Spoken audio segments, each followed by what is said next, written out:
right, so far we have been dealing with probability models that are what we call discrete models. And that means that you can list all of the possible outcomes and the probabilities of each outcome. So in the case of flipping a coin, you can list heads and tails and the probabilities of each.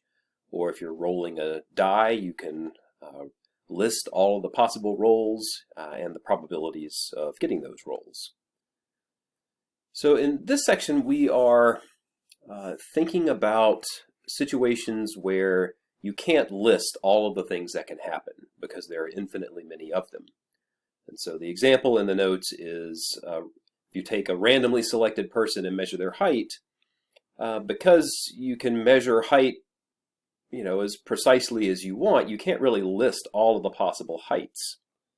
And in a situation like that, it makes more sense to model the probability as a continuous probability and to think of, instead of the probability of a single thing happening, we think of the probability of a range of things happening. And so that those ranges of things are intervals, and the probabilities are then areas over the intervals under what we call a probability distribution curve. Now, a lot of that seems a little bit abstract, I think, at first, but one of the things I wanted to do in the video is to emphasize the point in the notes that this is actually something we've done before. We're just attaching some new language to it. So we have already used the empirical rule for finding proportions of data that are between given values. And those proportions we represented as the area under the curve in the empirical rule. Now, what's changing for us in this section is that instead of asking the question like, what would be the proportion of data between 2 points, we ask, if we randomly selected a piece of data, what would be the probability that it would land in a given range or between 2 points.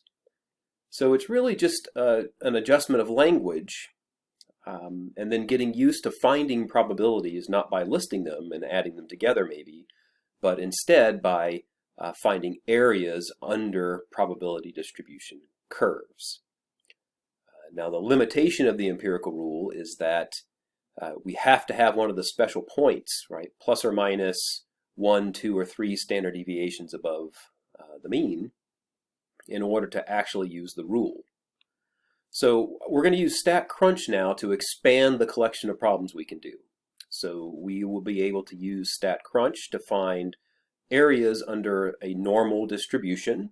That means single peaked, symmetric, and no outliers.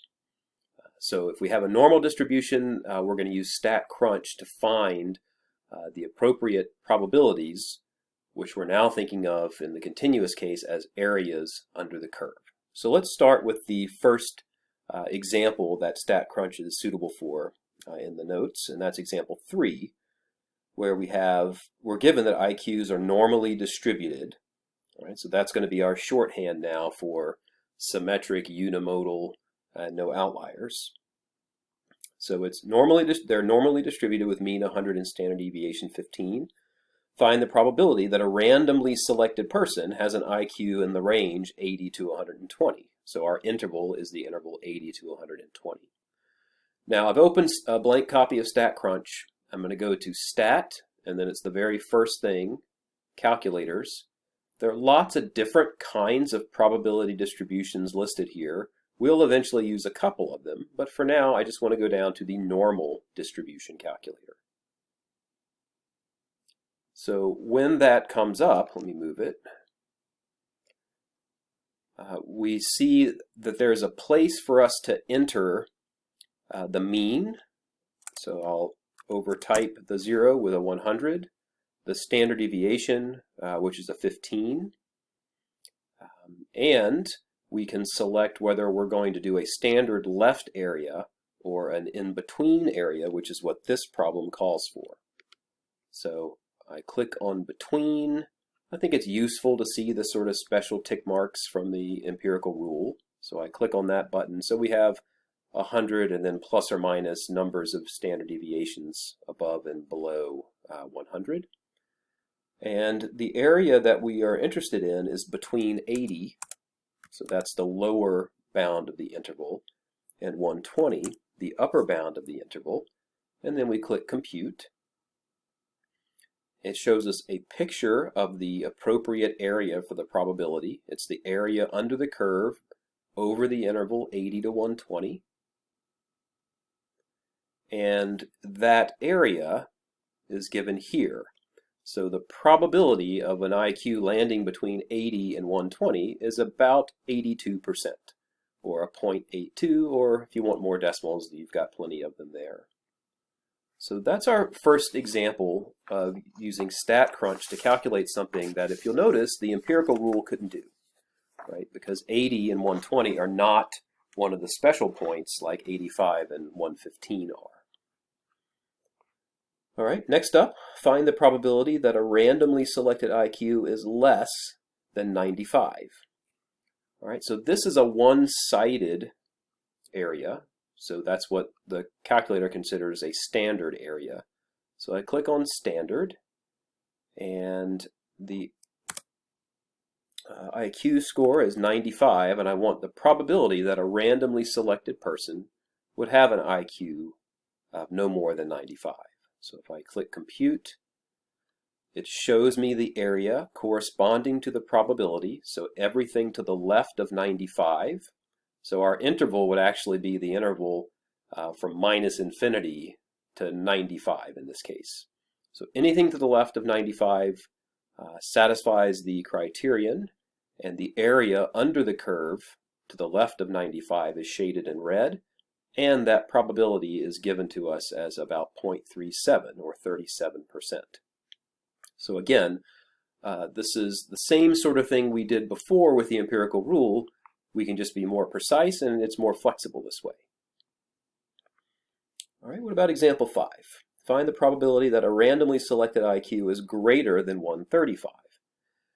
This one we have to manipulate things a little bit because the calculator is only set up to do in between or left areas. So in the notes, you'll see that I've pictured the left area, so everything to the left of 135. Is most of the area. In fact, it's 99% of the area according to the calculator. But we wanted the probability of getting something bigger than 135. And so remember, the area under a probability curve totals 1.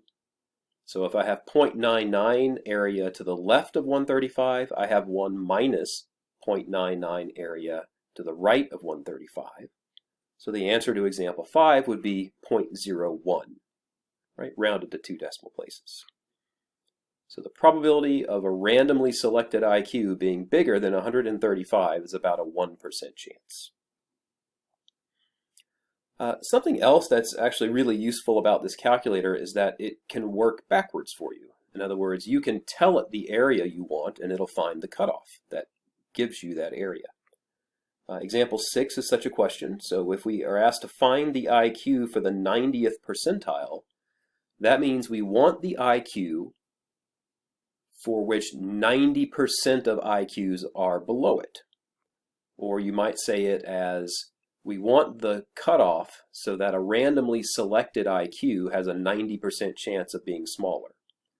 That's a left area, and so what I'm going to do is tell it what the area should be. It's 0.90, and then I'll ask it to compute, and what it'll do is fill in the x value that corresponds to that area. And we see that the x value there is about 119.2. So the answer to example 6 would be about 119.2. That is the IQ that corresponds to the 90th percentile of IQs.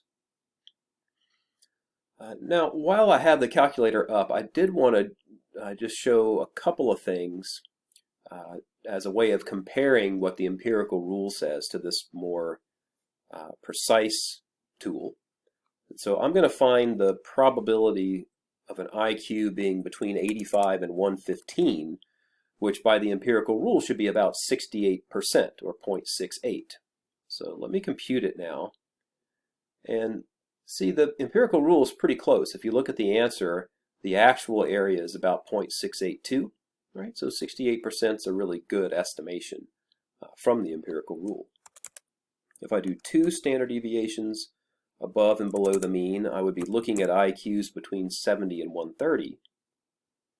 And in that situation, I get about 95.4% of all the area, or a probability of 0.954, and that's really close to what the rule says, which would be 0.95 or 95%. And then as a final check, the 3 standard deviation cutoffs would be 55 to 145, and there we see right on the button really, 99.7% of our area is between those 2 values, and so the probability is about 0.997 that a randomly selected IQ would land in that area. So on the worksheet, there are going to be opportunities for you to practice using the StatCrunch calculator. On an exam, since we won't be able to use StatCrunch, what you will see is a blank version of this calculator, and what I will ask you to do is to fill in by hand the things you would have to fill in here in order for it to compute the right thing for you. So you do need to get some practice with the calculator. You won't use it to actually get answers on the exam, but you'll be tested on it by how well you understand how to set it up. All right, so that's what's coming, and I will see you on Wednesday.